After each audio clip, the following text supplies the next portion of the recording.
ngoku ke sinaye umama ongumphathiswa welisebe umama uweziwe Tikane Gxothiwe. Mama siyakwamkela, siyi-local media i-informal esikhona naku-YouTube.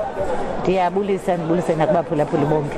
Alright mama, ulapha namhlanje, zingaphi zizonke imoto obozinikezela apha and ingawapha amatyala eniwajonge kakhulu into kokubana ingase ningawalwa? Siyayazi apha eAlfred ingathi ninikezele zaliqela nangaphezu kwendawo zonke, yaye ibiyintoni into ebangela uba iAlfred zoniyinike kakhulu? Okokuqala, inkqubo ye-festive season inkqubo esiyiqhuba iminyaka neminyaka. Siye sithathe ke kwi-district sikhethe indawo emasiye kuyo but ibe yi-provincial program apho sithatha zonke izitishi kwakunye nabantu abasebenzayo esipoliseni sizokwenza ii-demonstrations zethu sizokucela i-partnership with communities. iMatatiele ke ayohlukanga kwezinye ingingqi kuba inezenzo gender-based violence is high, stop theft is high, and zizinto ezivele phambili kwi-crime statistics. Saze sathi ke kulo nyaka xa size eAlfredo nanjengokuba abantu bale ngingqi bebesoloko besiza bezocela imoto besithi amapolisa akanamoto kodwa icrime iyenyuka, sathi ke xa sizowunikezela nezinye zezinye ingingqi masizozinikezela apha. Imoto ezinikezelwe namhlanje ziyi-67 kodwa apha eAlfredo sishe i-26 vehicles for izitishi zalapha zezoncedisa kwi-crime, kwizitishi abezithathelwa zimoto nendlela apho bebesithi abakwazi ukufikelela kwezinye ndawo.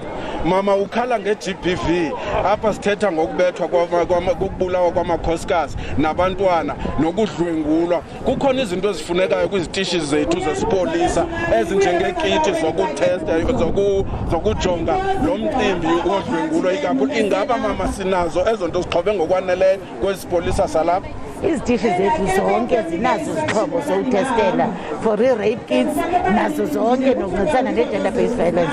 Sinokutsho ke zikhona ezingekagqibeleli kula magumbi oku-intervyela abantu, kodwa naleyo into iyaqatshelwa kuba kwiphondo lonke besisemva. Kodwa ke siyaqaphela into yoba le nto inguyi-gender-based violence kweli phondo lethu iyenyuka iya phambili. Yiloo nto sisithi sivule i-court watch brief as i-department yakwa-safety. La court watch brief it's a program yakwa-safety isebenzana namapolisa ilandelela onke amatyala ingakumba we-gender-based violence angahambeli phambili nakhutshwa out of the roll. Siyawalandelela sizoqonda uba zithini zizathu. Ukuba ngaba bekukho ingxaki yokokuba eli tyala mhlawumbi akusekho mangqina, uzanye ukuqokelela i-information enofumaneka ukwenzela uba amatyala phinda boyele eroleni. Siyakhumbula into yoba kwakusityala liboli, urhulumente wethu ke funeka bonze loo nto ubityala liboli. Umntu owonileyo noba ngubani noba ukwesiphi isikhundla makaphendulele ityala lakhe. Nisebenza ne-community mama, ingaba ithini i-community, ithi yintoni leyenza kwizinga le-GBV libe ngaka kule ngingqi? Ekuyinyaniso ke ayikabi ngabontu bonke nakule community, kuzo zonke ii-communities kuba abaninzi bafuna bancedise i-perpetrator. Yi-challenge ekhoyo ke leyo siyiqaphelayo uba umntu uthi uzayazi ingxaki ayibone xa isenzekela yena, xa ingekenzekeli yena une-choice uvela ayowuthethelela i-perpetrator. Kodwa sithi oyena mntu efanele uba siyamsapota nokokuba kuzizityholo ngulo mntu uyi-victim, ingakumbi xa sifikele kule nto ye-rape. Akukho mntu unoze athi utyholwe nge-rape kuba i-rape yinto ecaphukelekayo engeyonto yenzeka kuba umntu ethanda. Akakho ke noko umntu siye esikoleni into yoba ambalwa amathuba apha abantu abatyholwe nge-rape ingabi ngathi abayenzanga. Sifuna kananjalo uthethelela abantu besociety bangawathetheleli loo maxhoba angabatyholwa. Okwesibini, ii-families maziyeke ukuthi izinto mazixoxwe esikhaya, makoyeke umthetho uhambe indawo yawo. Okokugqibela mama siubuze lo mbuzo, uqale ucaphukile kakhulu uze ebantwini baseMatatiele bangakwamkeli. Kutheni, kwenzekeni mama xa uvala? Msasazi mandithi okokuqala ayikokucaphuka but kukungakwazi uku-understanda nokuphoxeka. Ukuphoxeka kwinto ethi yiprogram karhulumente yokusevisa abantu. Abantu abanakukhalazela iinkonzo ezingenziswanga sibe sizisa inkonzo. Abantu abanalungelo lakubhloka kule ngingqi yaseMatatiele ngokuva kwi-briefing bathi bakhalazela indlela. Siyayazi singurhulumente sinendlela esizenzayo ebesiconsultile nabantu balapha xa sizawuzenza futhi sayixela nenkqubo. Sinee-teams ze-Department of Transport ezilapha ezenza lo msebenzi.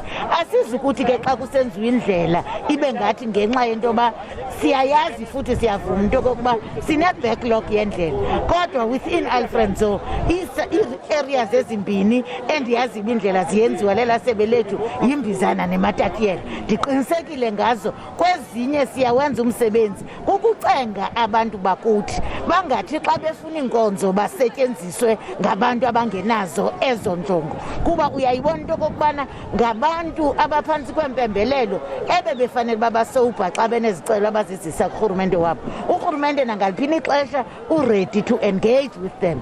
Okwesibini yinto yoba befuna iimoto zamapolisa.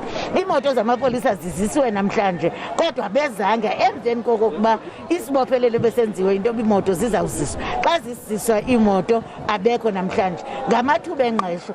Amathuba engqesho sithi makavulwe kwezi ndawo kwenziwa kuzo ii-projects. Abakwazi uqasheka abantu babe bayaqasheka kodwa masikuvume amathuba emisebenzi ekhona akanakonela bonke abantu abanemfuno zokuqashwa. Abantu abanemfuno zokuqashwa baninzi kakhulu. Kudala usiza eMatatiyela ude walontsha indlela esuka edolophini siya eMaluti. Ingabe izawugqitywa nini le ndlela mhlawumbi? Ngabe unolwazi? Ukuba laa ndlela besingalityaziswanga zezi nyanga ze-COVID ibifanele uba izawugqitywa malunga nokuphela konyaka. Ndizayukhangela emva kuba ikwesiphi stage ngoku uba ingaphi, kodwa ke sawudlula ngezaa nyanga besime ngazo ze-COVID xa sidlula kuyo.